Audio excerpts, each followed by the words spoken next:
Hi there. Welcome back again to the series from D3t on asset creation. I'm Matt Parsons, Associate Art Director, and we're going to talk today about our high poly stage. This is stage 4 of our asset creation process. So let's dive in.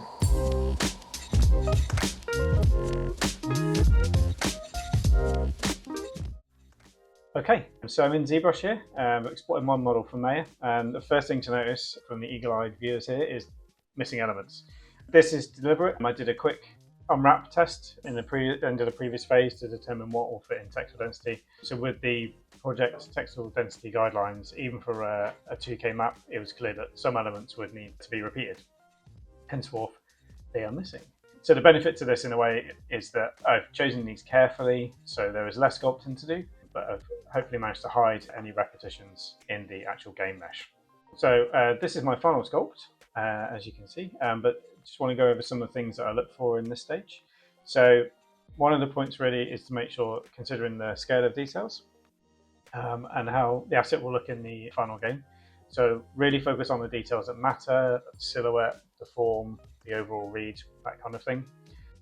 I also determined what needed to be added in the high poly versus what can be achieved in the texture pass in Substance Painter.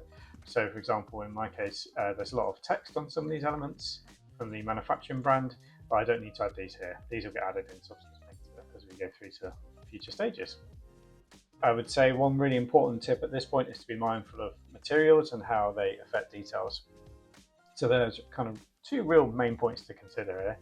Firstly, is making sure to have the correct bevel sizes on assets. For example, metals have much tighter bevels edges than wood does, for example.